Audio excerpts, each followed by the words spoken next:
Hi guys, you're about to watch the free podcast of the Young Turks, fun for everybody. Now, you understand that there's only two of our segments. We do a live 2-hour show every day, 6 to 8 p.m. Eastern. And if you want to hear the entire show, all you have to do is become a member. Sign up by going to TYT-11.13.14.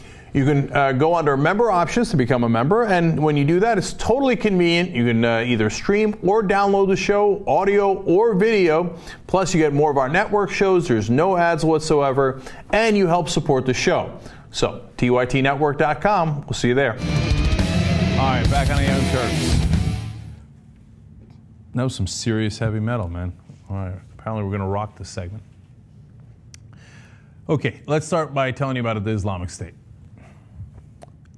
The other day I said that we might have gotten al-Baghdadi, that's the leader of ISIS, with a drone strike. And I said, look, I didn't think drone strikes were going to be that effective. I thought you should send in special forces. But I said if we got him and we killed him through a drone strike, well, then my bad, and I'm wrong about that. And we put that video up. Well, it turns out I'm probably not wrong. In fact, we appear to have not gotten him.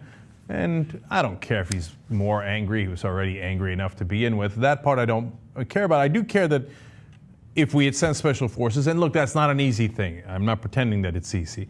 You get the job done more effectively. Bin Laden, if we did a bombing, we don't know if we got him or not. You go on the ground, you put a couple of bullets in his head, you know you got him.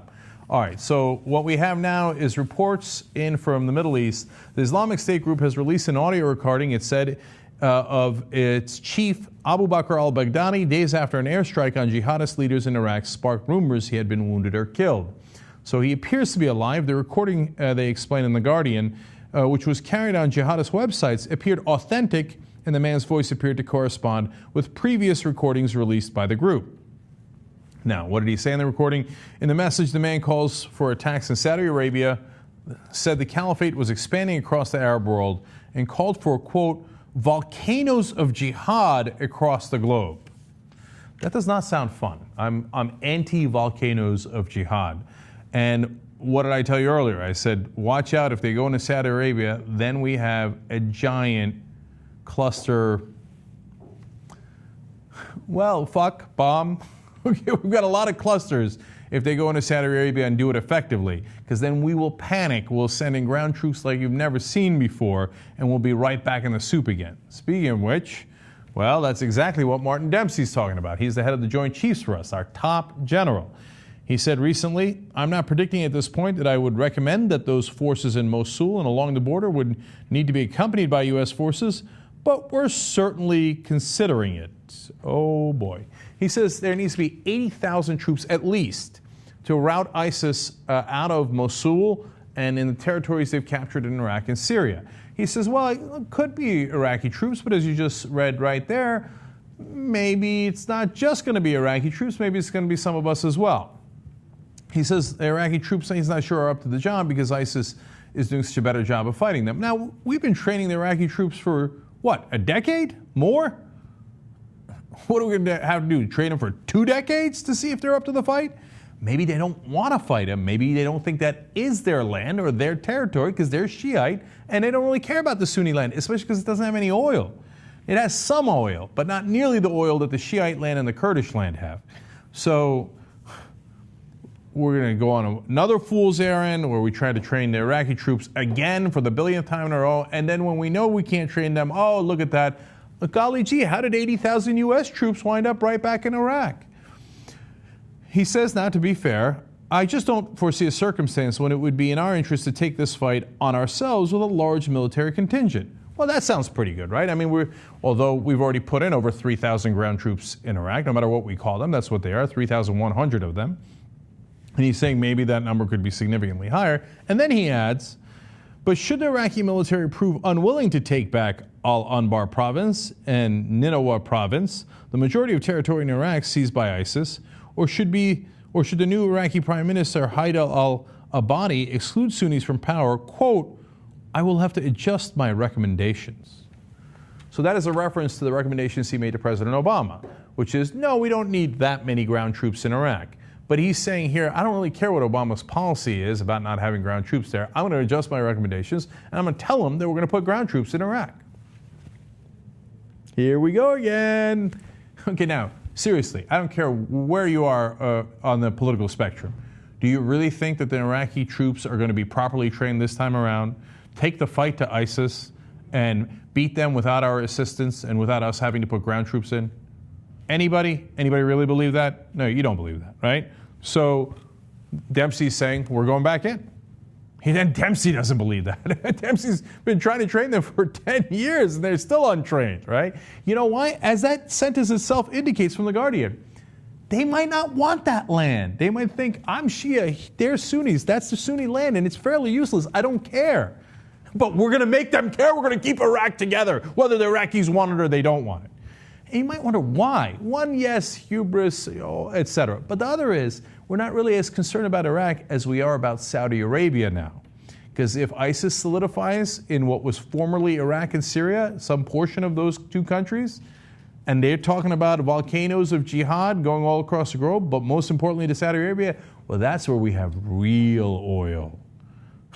And Dempsey and the American establishment is not going to allow that under any circumstance. So you think we're done with Iraq? You think we're done with the Middle East? We're not anywhere near done.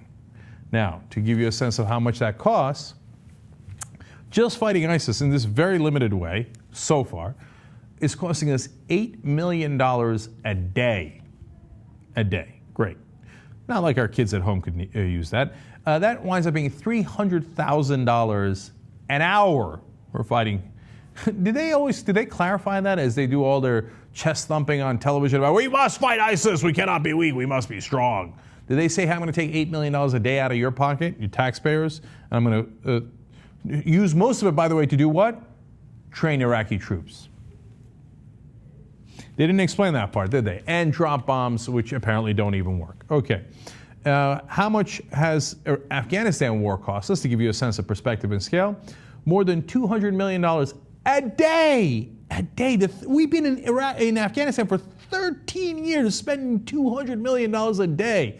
Did they tell you about that?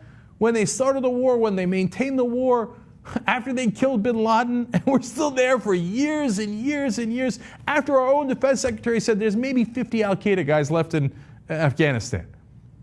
$200 million a day. That's insanity, man. Okay, how much have we spent in Iraq and Afghanistan? Look, this is by far the most conservative estimate I've seen. I've seen all the way up to $4 or $5 trillion. But right now, we've already spent $1.5 trillion, let alone the costs of taking care of our troops when they come back, and the list goes on and on. $1.5 trillion. Imagine all the bridges we could have built, the teachers we could have paid for, the education we could have had for our kids, the jobs we could have created at home. What have we been doing in Afghanistan for the last 13 years? And more importantly, in this context, what are we going to be doing in Iraq and Syria for the next 13 years? And just so we're clear on this, we've already spent, at a bare minimum, $5.6 billion fighting ISIS. That's the additional funding that President Obama asked for and has received. But that's just the tip of the iceberg. Trillions are headed in our direction, or at least headed from our direction, out of our taxpayer pockets, and into the pockets of people in Iraq, private contractors, defense contractors that need to build those drones and the bombs that we drop, and need to train all those Iraqi troops. Somebody's getting that money. It ain't you. It's coming from you. It's going somewhere else. Because ISIS really, really scares us, I mean the Saudis. And we got to make sure that we protect the good Iraqi citizens, I mean the Saudi oil. So ground and ground we go. This is just the beginning. Isn't that sad, man? We've been in the Middle East for 13 years. We've literally wasted trillions of dollars. And we're not at the end. It's a merry-go-round, man. There is no end. We're right smack dab in the middle of it. Okay, let me do Glenn Beck for you guys.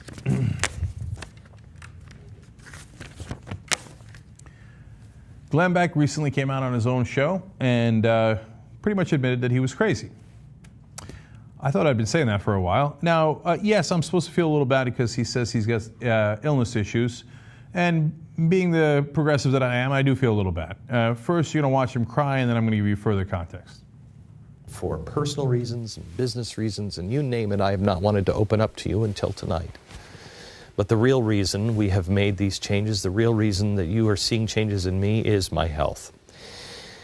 I was told by doctors just this last spring when we moved off this stage that I could no longer work as the way I had been working because it was literally killing me. It has baffled some of the best doctors in the world. It has frightened me and my family as we didn't know what was happening. About 18 months ago, I checked into a hospital in New York City for some extensive testing. I had some of the best doctors in the world look at me, from IQ testing, they did crazy tests, testing for seizures, concussions, EEGs, you name it. I was given a test that's given to people with traumatic brain injury, TBI. I knew I was functioning at about the bottom 10%. I knew when I couldn't figure out simple math problems or remember a series of words, I was in real trouble. I was told at the time that I would have somewhere between 5 and 10 years before I would no longer be able to function. I would be like that old man, except I would be 55. Okay, some heavy stuff, also some questionable stuff in there. We'll get to that idea of being tested by the best doctors in the world. Not necessarily the case. He says, additionally, that he would feel tremendous pain throughout his body, have what appear to be something along the lines of seizures, and then he would feel things like shards of glass going into his feet. He would literally have his wife check his feet to make sure that he hadn't stepped in glass. He would curl up in fetal position. Now, of course, for the people who followed him religiously throughout, it can't be too heartening to know that you were following a guy who tests in the bottom 10% of mental faculties, by his own admission, a guy who had to be tested for his IQ, a guy who thinks he might be crazy. In fact, he went on to say that the mysterious ailment came on gradually over the course of the last few years, causing him to lose his memory and to suffer seizures, intense pain in his hands and feet, and fits of vocal paralysis. He had long bouts of insomnia, mental fogginess, I think I noticed that, and a spate of emotional outbursts that he said quite honestly, and this is a quote from Beck, has made me look crazy. Well, that part is true. Now, why is this? And is he better now? Now, he says he is. He says, now after a range of treatments by Carrick, his doctor that I'm going to tell you about in a second, including being strapped into and spun around in a giant gyroscope and an intense regimen of spiritual work and fervent prayer, Beck claims to have, quote, a clean bill of health. Let me be on the record here. Not buying it. Spun around on a gyroscope. Okay. He says, don't worry, quote, my brain is back online in a big way. I'm sure that's something to celebrate in the first place, right? And I'll tell you about why he might be doing this at the end, so his motivations for saying all this. So what did he think it was after all this? He calls it, quote, adrenal fatigue, okay? Now, is it? Well, last night on a program we do, a podcast we do with Ben Mankiewicz and myself, Ben, in the middle of this story, not having known the further details, said, I'm calling BS. I don't believe his doctor. I think this whole thing's quackery. And this whole idea of I prayed really hard and got better is nonsense. And it turns out he might be right. His doctor is described as a maverick chiropractic neurologist, Dr. Ted Carrick. So now Raw's story looked more into it. They actually went and talked to a Yale professor about this, Dr. Stephen Novella, and here's what he had to say. Chiropractic neurology does not appear to be based on any body of research or any accumulated scientific knowledge. I'm not aware of any research that establishes their core claims. He's a neurologist from Yale. This whole thing's made up. Look, what I said about Glenn Beck a long time ago was, he reminded me of the movie Beautiful Mind. You know, when Russell Crowe loses it and he starts writing on a chalkboard and he's got all the different conspiracy theories and he puts up the papers, the newspapers and the clippings and he keeps writing and writing and he thinks it makes sense, but it doesn't make any sense because he's lost his mind. So now the guy who lost his mind by his own admission is turning around and telling us, no, I'm totally okay, because a doctor in a field that doesn't exist spun me round and round. And then I really prayed hard. Oh boy. More from Dr. Stephen Novella, an actual doctor. Chiropractic neurology appears to me to be the very definition of pseudoscience. It has all the trappings of a legitimate profession with a complex set of beliefs and practices, but there is no underlying scientific basis for any of it. Now, Raw Story looked into it a little bit more, and they say that they spoke with a representative of Emory Healthcare in Atlanta who pointed out that Beck's symptoms do not actually match those typically associated with adrenaline fatigue, which is a syndrome that affects people exposed to high levels of stress over long periods of time. Now, we know what is questionable here, right? The prognosis, the doctor, the treatment, all of this is on very thin ice. Now, Raw Story gets in a little bit of conjecture as to what he might actually have, and you do with this as you will. They say many of Beck's symptoms, however, are common to patients suffering from panic disorder. Most people are aware of common symptoms of panic: increased heart rate, shortness of breath, a sense of impending doom, that sounds pretty true, and an irrational and escalating sense of alarm. Buy gold! The world's gonna collapse! Oh, Mom is out to get you!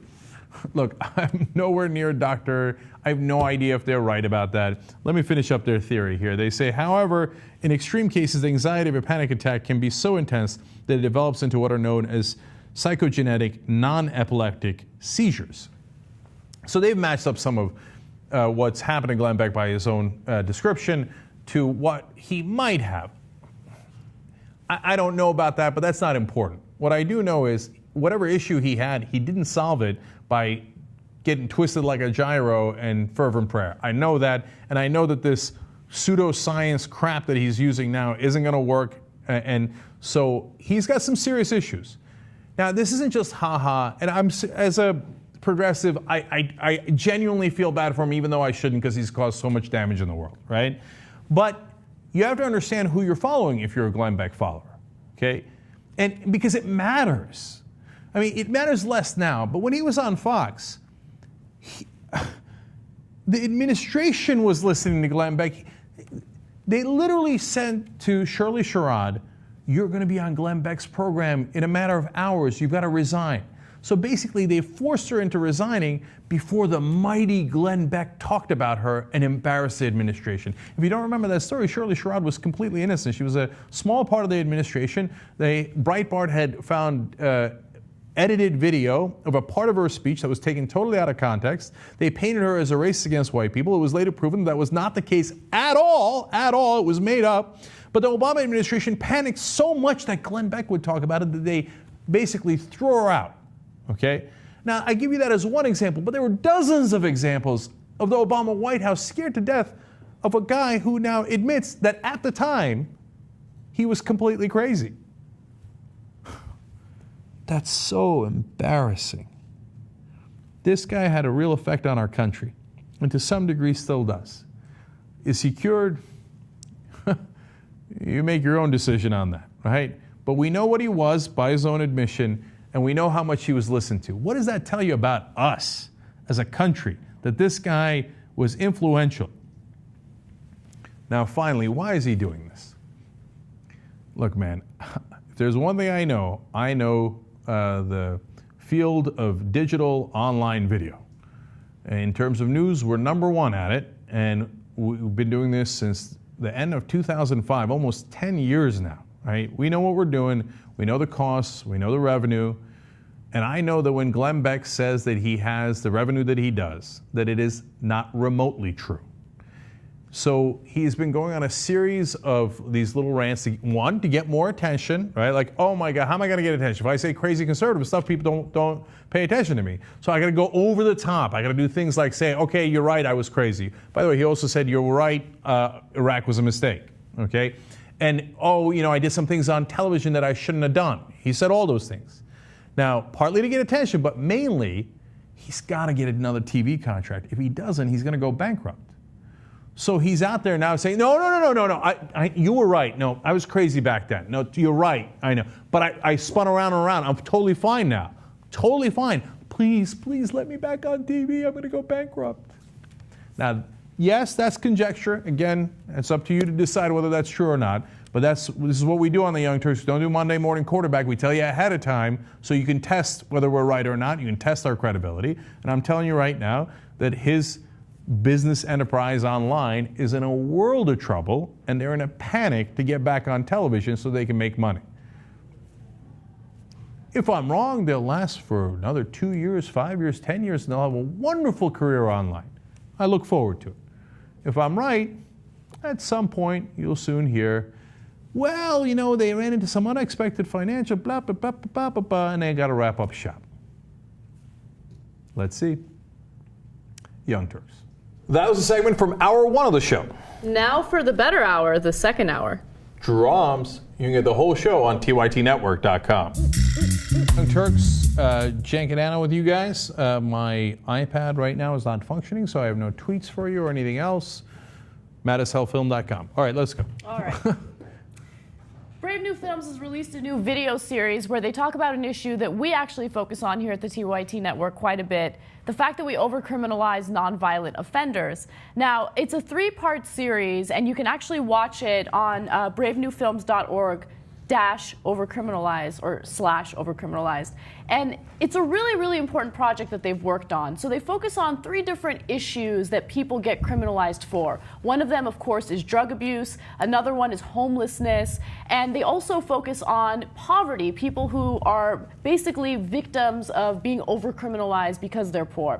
Now, according to Brave New Films, in each of these 3 episodes, we explore vexing social problems that we currently criminalize all over the country: mental illness, substance abuse, and homelessness. We sent our production team to San Antonio, Seattle, and Salt Lake City to profile 3 new programs that are actually working. And that's what I love about it. Not only are they shining light on a serious issue here in the United States, they also focus on solutions. So with that said, let's take a look at a video that kind of gives you a sense of what they talk about.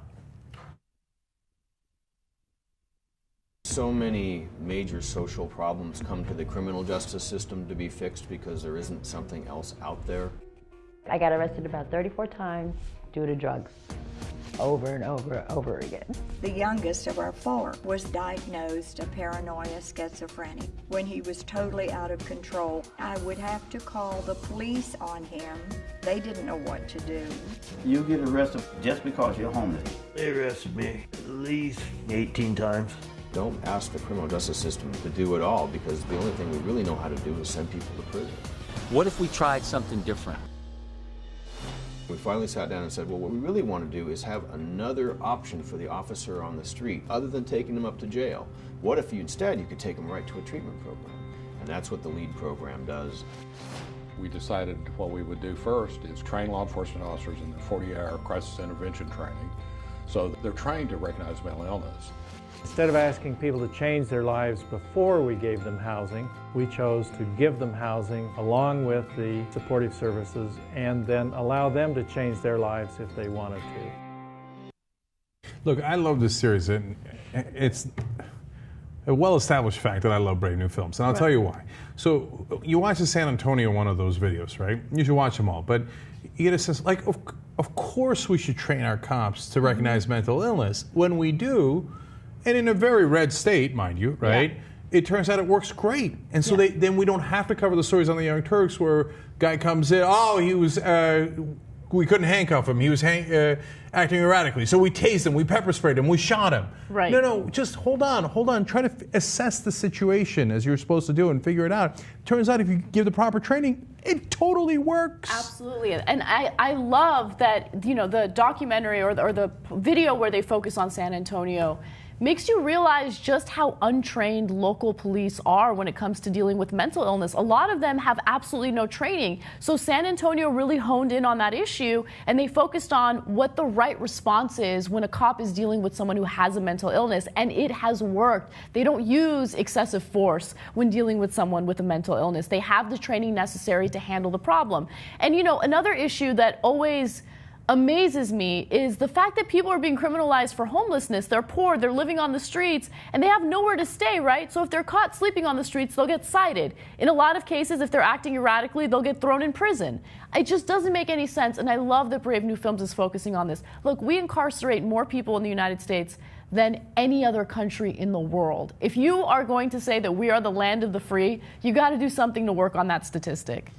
And the other part of it that I love is that they point out it costs us a tremendous amount of money. Yep. So that resonates. People go, wait a minute, why are we spending my money to house the homeless in a prison where it costs so much more, rather than if we just drove them right over to the facility, it costs us less. Yeah. It just, so once you realize it makes no sense, then the answers become a lot clearer. And if you have the right models, hopefully that idea can spread. And so that goes to my larger point about Brave New Films. They're celebrating their 10-year anniversary now, and they're on the watch, right? Yep. You need somebody on the watch to make sure that they hold people accountable and do real reporting. But because unfortunately, so much of our mainstream media has become the establishment media, just puppeting. Because that's part of why they started doing documentaries in the first place. They did, if you remember, uncovered the war in Iraq. When that was back in 2004, when basically Democracy Now!, us, and Brave New Films were the only people on a national scale talking about this is crazy, with this Iraq war is nonsense.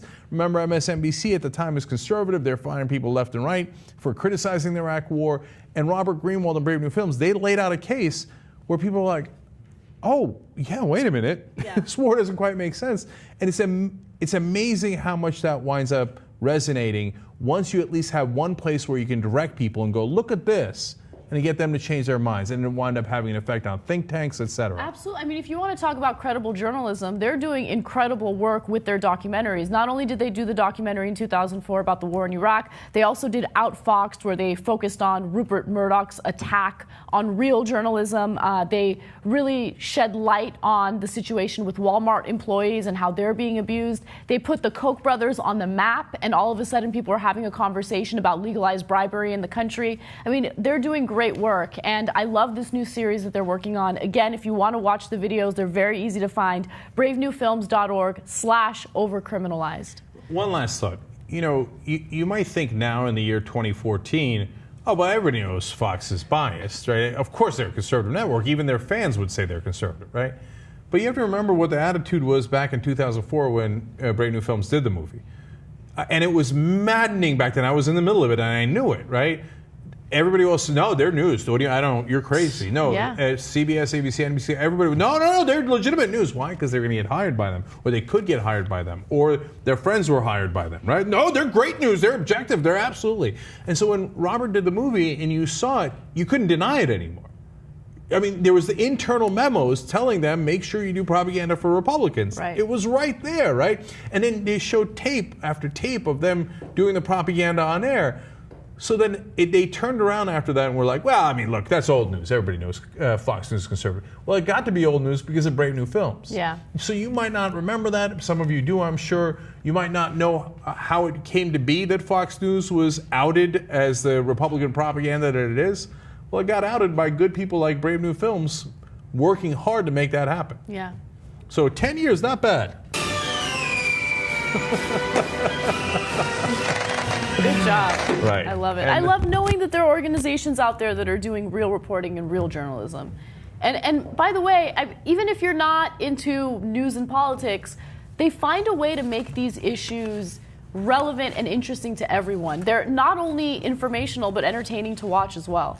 So. Yeah, and let's stop putting everybody in jail, okay? Yeah, okay. I have one last story, though, in terms of overcriminalizing people. This is an incredible article that was written by Vice News, and some of the statistics are just outrageous.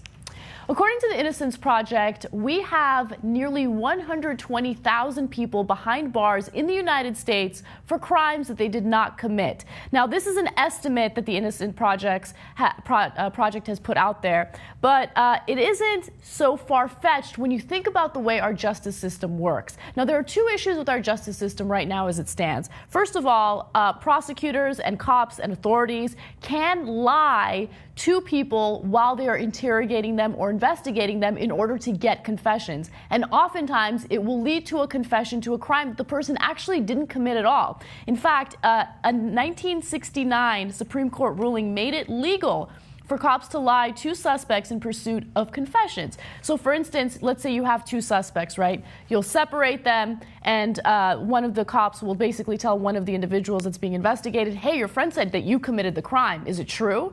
And then it'll basically snowball into the person either confessing to something they didn't do or alleging that their friend did something that they didn't do. The second problem is that there's a tremendous amount of pressure to take plea deals. In fact, if you really think about the number of federal cases, the vast majority of them end in plea deals. Now, first of all, let's talk about the number of exonerations, okay?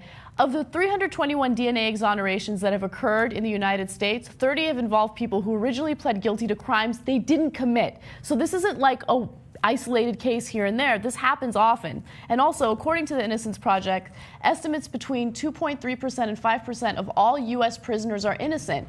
The American prison population numbers about 2.4 million. Using those numbers, as many as 120,000 innocent people could currently be in prison. Innocent people could currently be in prison. So, first of all, on the lying to the accused, I don't mind that. So it's a curious thing to say, right? But interrogation is a really hard thing to do. So when somebody comes in, if you say to them, hey, look, we got no evidence on you, but we saw you running, we thought it's probably you. You want to tell us whether it was you? They're going to say, oh, well then no, it wasn't me. Yeah, right? You don't have to come in and say, we have no evidence, right? You don't have to be that honest. Right. No, and I think there's a very important line between lying and coercion, right? Mm-hmm. Coercion is when you put undue pressure on somebody.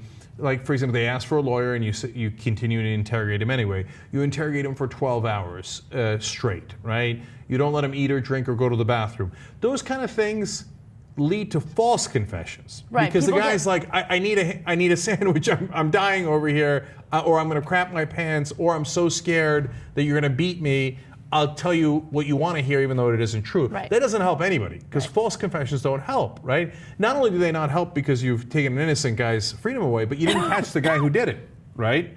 So now, on the other hand, saying, oh, your buddy already gave up the crime, so just go ahead and tell us what actually happened, I got no problem with that.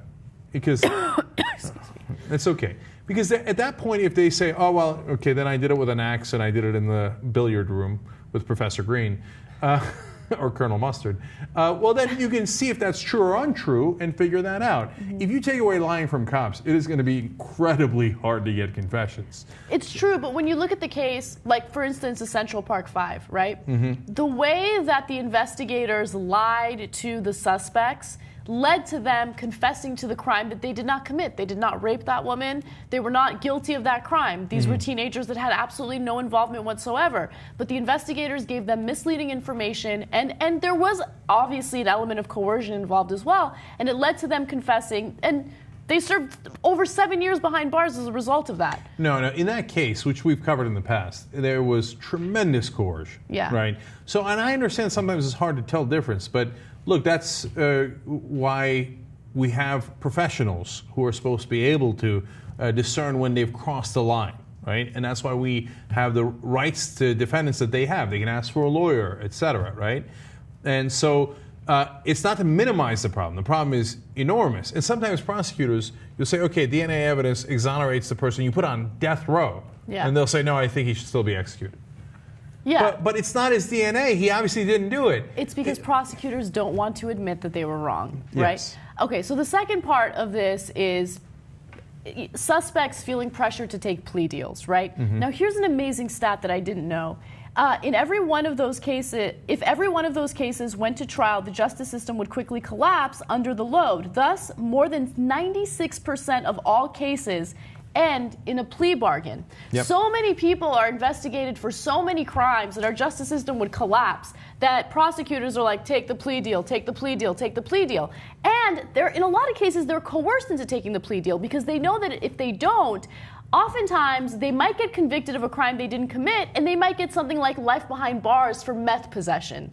Cases like that happen all the time. The Supreme Court's suggestion that a plea bargain is a fair and voluntary contractual arrangement between two relatively equal parties is a total myth. It is much more like a contract of adhesion in which one party can effectively force its will on the other party. That's according to a federal judge. So I think this cuts both ways too. So let me explain. First of all, a lot of times you'll do cases where somebody's got convicted of simple marijuana possession. Oftentimes it won't just be possession, they were actually selling. But they took a plea deal and they took a lesser charge, which was just possession. So sometimes it makes the defendant look better than he actually is, right? But in other cases, as Anna pointed out, you're facing life, son. What are you going to do? You're going to take your 5 years and call it a day. And the odds are against you, Cenk. The federal conviction rate is an astonishing 97%, and studies have shown that defendants who refuse plea bargains are put behind bars for roughly 9 times as long as those who take deals. So even if you haven't committed the crime, if you know these are the statistics and the odds are against you, you might confess to a crime that you didn't commit. So, and those are not idle threats. And so there's another element of this which is really important, which leads to people serving way too much time in prison. Since they know 96% of the cases are going to be plea deals, what they do is they crank up the maximum on these prison sentences so that they could bring them down in a plea bargain and still get a heavy sentence. Now, because they do that, if every once in a while you test them and you go to court, because you're in some cases actually innocent, that's why you went to court, right? You're going to lose 97% of the time anyway, and you're going to get the cranked up sentence. A sentence that should be nowhere near as high as it is. So that's why you have a lot of people in prison because of the plea deals, and then the people who actually went to court are in prison for a long, long time, absurdly, irrationally long time. Sometimes you'll get the rare case where a child predator gets out and you're like, why? Why did he get out? It's so frustrating, right? But the overwhelming majority of the cases are people who are in prison for too long. Yes, yeah. So this is the kind of story that people should pay attention to, because we incarcerate way too many people. And I think there's a profit motive behind all of it as well. You know, you have the prosecutors that are overzealous, and then you have the private prison industry that makes a killing by locking people up.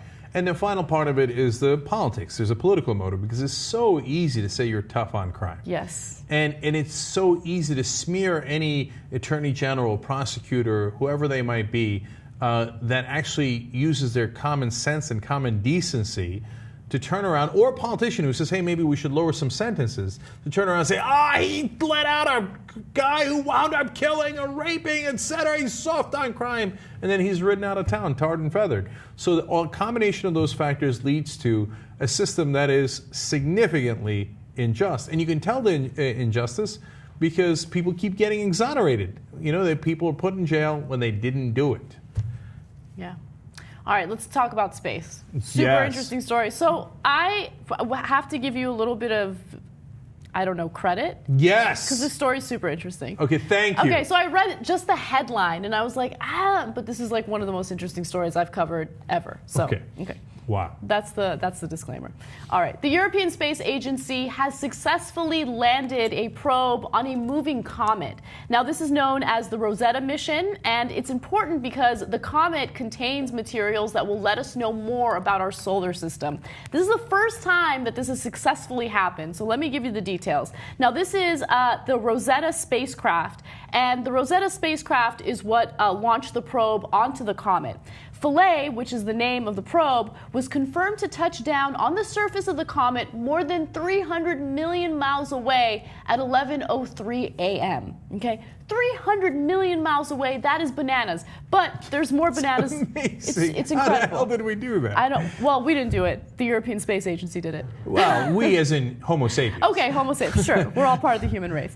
The comet contains materials that originally formed our solar system frozen in time. By digging them out, we can learn more about the origins of our planet. The Rosetta spacecraft has made invaluable observations about the comet's attributes, and it will continue to do so as it follows it around the sun for the next year. But Philae will be able to look more closely at the comet's physical and molecular composition. So even though we successfully landed Philae onto the comet, you should know that we're not entirely sure whether or not gathering data will be successful.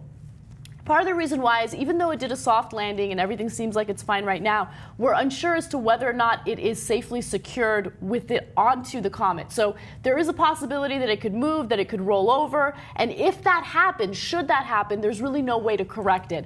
But as far as we know right now, things seem to be going very smoothly. Let's say that Philae does roll over and all of a sudden we can't utilize it to get information or data from the comet or from the surface of the comet. The good news is that the Rosetta spacecraft is, following the comet, so we will still get some data and information from it. We've already gotten an enormous amount of data. Since August. Right. Yeah. And look, this project's been going on for 10 years.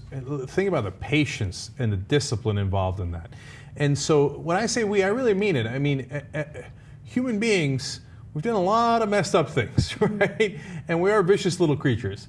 But we also have a bright side, and this is it. Yeah. If 100 years ago you had said, we'll be able to fire a craft that goes into outer space, 300 million miles away, lands on a comet going 85,000 miles per hour. Insane. On just a 2.5 mile strip. It's going to land in that particular area. You have no idea what the surface of the comet's like. I mean, none of that conversation would have made any sense to anyone. They'd be like, you're talking about magic, things that are never ever going to happen. You're the craziest person that's ever lived, and we did it. There was one point where the Rosetta spacecraft, because it uses solar panels for energy, right? There was one point where it wasn't close enough to the sun in order to absorb energy, so it just kind of stopped working for a little while, went to sleep, right? For about 3 years. For 3 freaking years, and then apparently it gathered enough energy to continue. It's so incredible. It's so incredible. We built it so that it could shut down and then restart itself when it got close enough. We're pretty good at this. So, I mean, you wonder why I love science. No, who could be against science? Look at what science has created.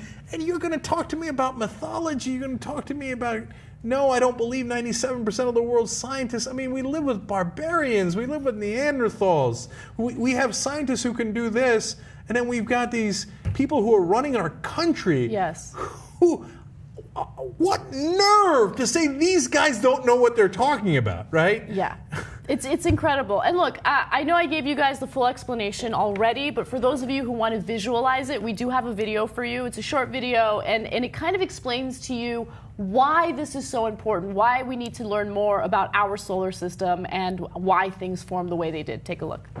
To reach its target comet, Rosetta has performed a number of gravity assist maneuvers, close flybys of the Earth and Mars to slingshot the spacecraft on the right trajectory, deep into space. On its way, Rosetta passed close to 2 asteroids, 2867 Steens and 21 Lutetia, taking detailed images of these tiny worlds. In July 2011, Rosetta entered into deep space hibernation, which ended when its internal alarm clock went off on January 2014. After waking, the 11 scientific instruments on Rosetta and 10 on the small lander called Philae were turned on and checked. Then began the most difficult phase of the mission, the rendezvous with the comet. As it closed in on the comet, a major braking maneuver was performed to bring Rosetta alongside around the nucleus at walking pace, becoming the first spacecraft ever to do so.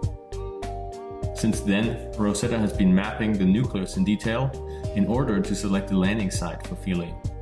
This will be the first time that landing on a comet has ever been attempted.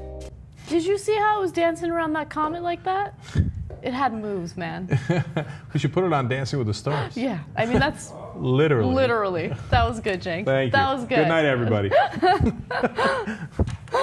Okay, all right. Now that I've said that, let me get goofy. I also like this because at some point we're going to have to nuke a comet. So I'm glad we're getting ready. Because every major extinction event, almost every major extinction event in the history of the planet has been because a comet hit us.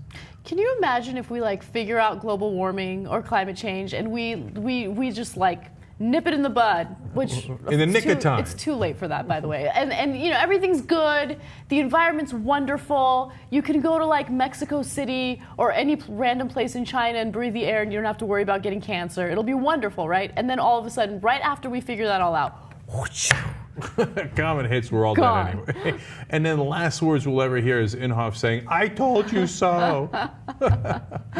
So that's why it's good that we're getting ready. Maybe we could land something on a comet and then blow it up when it's 300 million miles away. yeah. This is Sorry, important comets. research. Yeah. Sorry. We see you. Comets, you're not coming for us anymore. We're coming for you. Damn right. All right. We had fun with that story. The great thing about being a governor is you can grant pardons to your children if they have been convicted of minor drug offenses. Case in point, Arkansas Governor Mike Beebe, who will be an outgoing governor, unfortunately he was not reelected, he has decided to pardon a bunch of people for nonviolent offenses, mostly drug offenses, and one of the people who will get a pardon is his own son, who's a 34-year-old by the name of Kyle Beebe.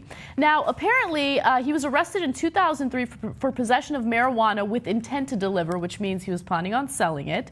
But you should also keep in mind that the governor has already granted over 700 pardons during his tenure, mostly for nonviolent offenses. So some people are concerned that this is a case of nepotism or favoritism or whatever toward his son. But no, the governor has a long history of helping people who have been convicted of these drug offenses. Now, I should note that he paid the consequences. He had 3 years of probation. He received a fine. He paid that fine.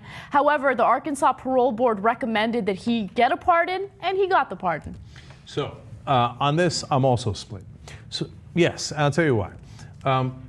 If I'm the dad and I've got a son that I knew had gotten convicted on this stuff, would I pardon a lot of people for that same crime earlier so that when right before I left, I pardoned my son, it wouldn't look as fishy? Win-win for everyone. Right. That's why I'm split, because I don't care. I think it's a good thing. Yeah. Right? So they should be pardoned for these nonviolent offenses anyway. Marijuana sale and possession and usage should all be legal. It's a crying shame that they get convicted in the first place.